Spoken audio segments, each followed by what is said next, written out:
성능은 6% 낮고 온도는 12도 낮고 전력량은 47W 낮고 가격은 MSRP로 $200 낮으면 여러분은 4070 슈퍼랑 4070 Ti 중에 어떤 제품을 구입하시겠습니까? 이제 4070 Ti는 단종에 들어가서 더 이상 구입할 수도 없지만 이제 QHD 해상도의 지포스 4000번대 카드 존버하시던 분들은 4070 슈퍼 구입하셔야 합니다. 4070 슈퍼가 정말 잘 나온 것 같습니다.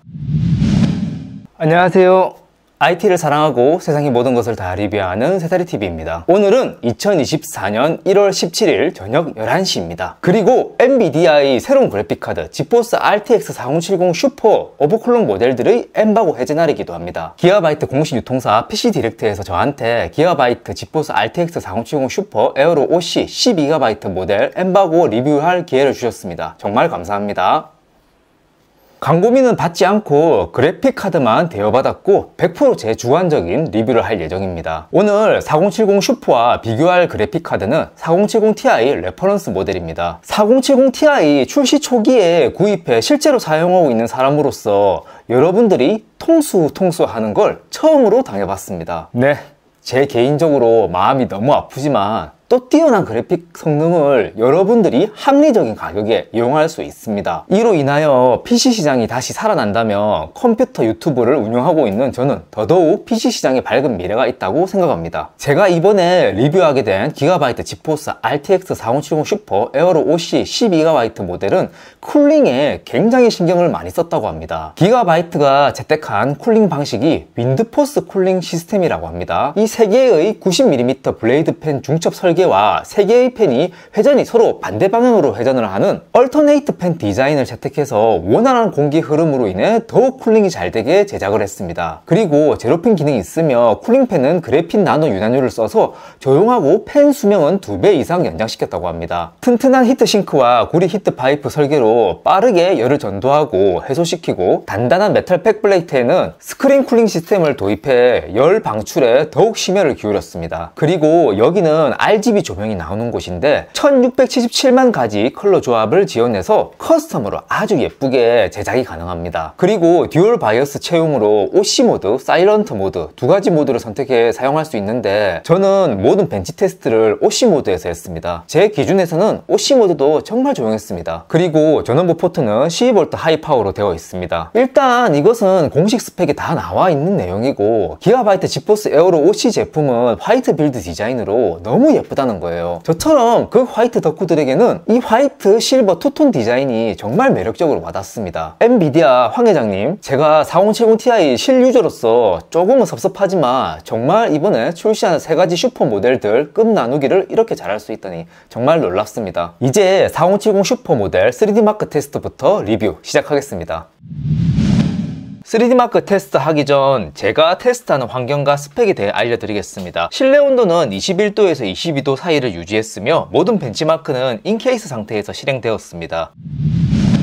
그래픽카드 벤치마크 프로그램의 가장 정석이 되는 3D마크 테스트를 해봤습니다. 그 첫 번째로 파이어스트라이크이고 다이렉트X 11 환경 기준으로 그래픽 성능을 측정해주는 테스트입니다. 왼쪽 화면 4070 슈퍼의 평균 프레임과 하위 1% 프레임이 오른쪽 화면 4070 Ti와 차이가 나는 게 육안으로 확인이 됩니다. 자세히 보면 그렇게 큰 숫자가 차이가 나지는 않아요. 바로 결과창으로 가서 파이어스트라이크 그래픽 스코어를 확인해 보겠습니다. 좌측 4070 슈퍼의 그래픽 스코어는 53,109점이고 오른쪽의 4070 Ti 그래픽 스코어는 55,385점입니다. 약 4에서 5% 정도 차이가 나는 걸로 보입니다.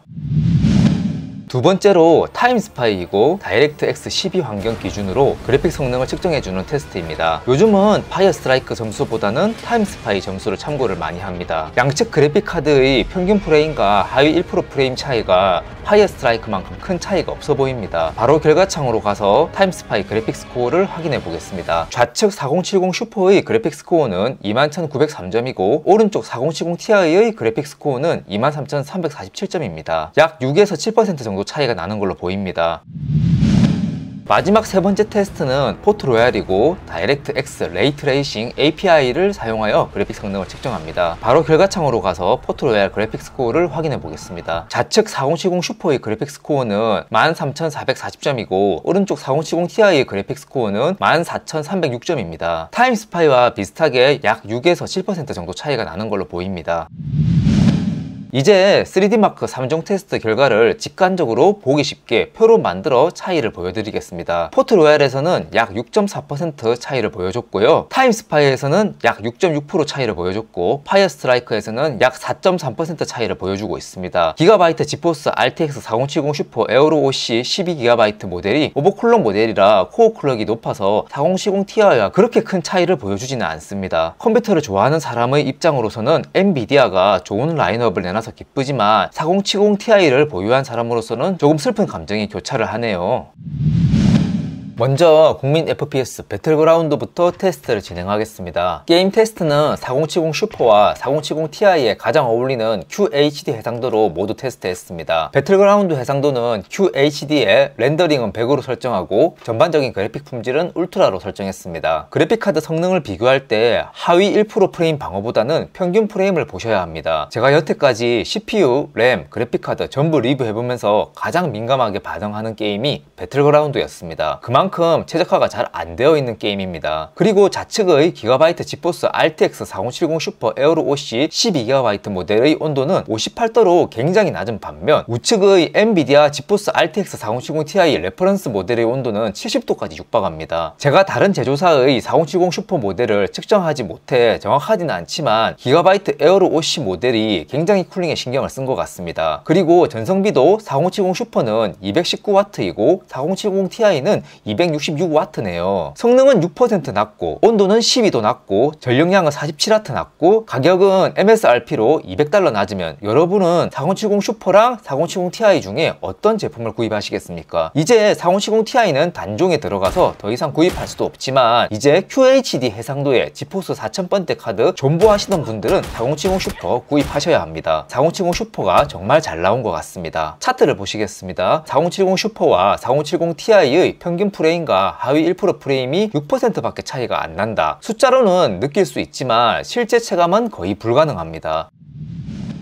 오버워치2의 해상도는 QHD의 그래픽 품질은 최상으로 설정하고 엔비디아 DLSS 3 기능을 켜서 테스트를 했습니다.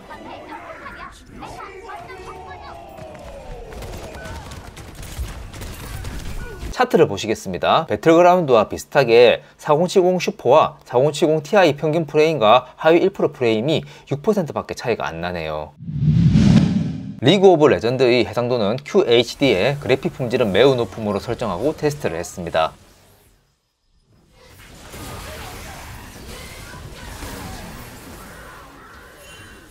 차트를 보시겠습니다. 리그 오브 레전드는 하위 1% 프레임에서 9% 차이가 났으며 평균 프레임은 5% 차이가 났습니다. 섀도우 오브 더 툼 레이더의 해상도는 QHD에 그래픽 품질은 가장 높게로 설정하고 테스트를 했습니다.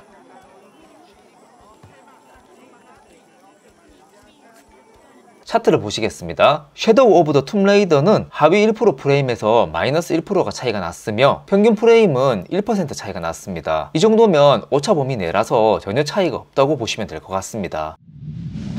레드 데드 리뎀션 2의 해상도는 QHD에 그래픽 품질은 매우 높음으로 설정하고 테스트를 했습니다.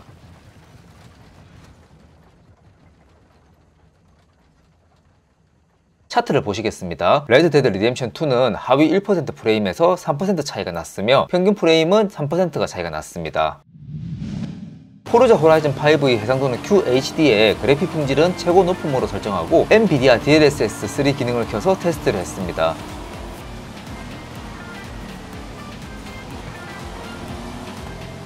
차트를 보시겠습니다. 포르자 호라이즌 5는 하위 1% 프레임에서 5% 차이가 났으며 평균 프레임은 4% 차이가 났습니다. 사이버펑크 2077의 해상도는 QHD에 그래픽 품질을 레이 트레이싱 오버드라이브로 설정하고 엔비디아 DLSS 3 기능을 켜서 테스트를 했습니다.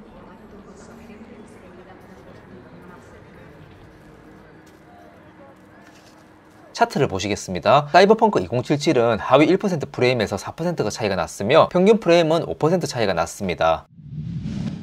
호라이즌 제로 던의 해상도는 QHD에 그래픽 품질은 최고급 품질로 설정하고 테스트를 했습니다.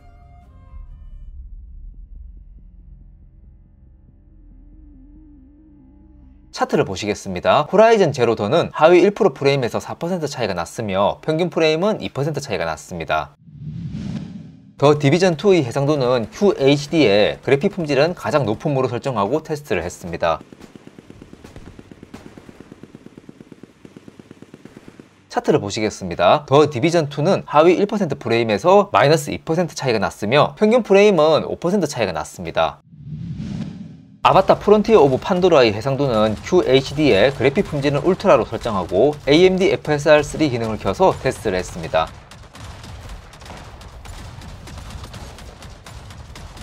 차트를 보시겠습니다. 아바타 프론티어 오브 판도라의 하위 1% 프레임에서 9% 차이가 났으며 평균 프레임은 4%가 차이가 났습니다. 토타로 삼국의 해상도는 QHD에 그래픽 품질은 최고로 설정하고 테스트를 했습니다.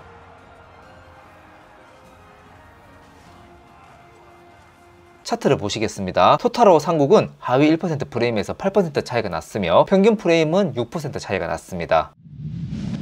이번에 출시한 지포스 RTX 4070 슈퍼는 4070 Ti와 성능 차이가 거의 없다고 생각합니다. 제가 벤치 테스트한 결과와 제가 실제로 4070 슈퍼로 느껴본 체감상으로도 게임상에서 차이를 못 느꼈습니다. 얼어버린 PC 시장과 엔비디아의 그래픽카드 독주 체제에서 유저들이 지루함을 느껴가는 동안 4070 Ti의 성능을 그대로 이식한 4070 슈퍼를 MSRP 기준 4070 Ti 가격보다 $200를 할인해 출시해버렸습니다. 이번 엔비디아의 도전은 QHD 해상도의 시장을 점령하고 4070 Ti 슈퍼를 통한 4K 시장의 입장문을 열고 이제 5000 시리즈부터 8K 시장을 점령하기 위한 전략적인 가격 할인이 아닌가 생각을 해봅니다. 그리고 기가바이트 지포스 RTX 4070 슈퍼 에어로 OC 12GB 모델, 고주파도 없고 소음도 굉장히 작고 쿨링도 굉장히 강력했습니다. 화이트 빌드를 선호하시는 분들에게 기가바이트 에어로 OC 그래픽카드 적극 추천하며 오늘 영상은 여기까지 하도록 하겠습니다. 감사합니다.